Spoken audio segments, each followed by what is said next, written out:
Live from the world's capital markets, here are the latest financial headlines brought to you by News Factory. Hello and welcome to Monday's Daily Financial Review. Here's what's making the headlines in the markets today.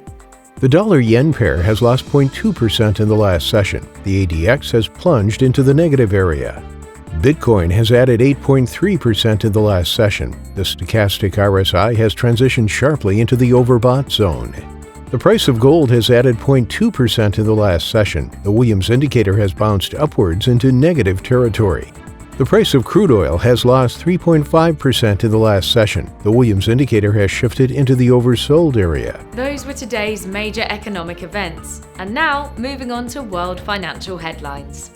Oil rose more than 2% in volatile trading, but finished the week down about 7% as a new wave of coronavirus infections across Europe dampened hopes that fuel demand would recover soon.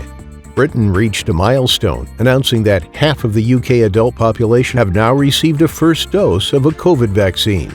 The US dollar ended the week with modest gains against most major rivals, rising amid persistently strong bond yields as the yield on the benchmark 10-year Treasury note settled near a multi-month peak. Coming up, the choices from our chief analysts for today. The U.S. existing home sales will be released at 1400 GMT, the U.S. 3-month bill auction at 1530 GMT, the Eurozone's current account at 900 GMT.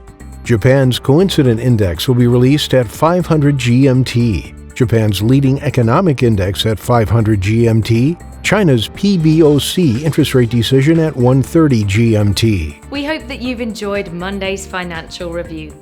On behalf of all of us here, we wish you a productive trading day. Be sure to join us tomorrow morning for the latest news and events from the financial markets.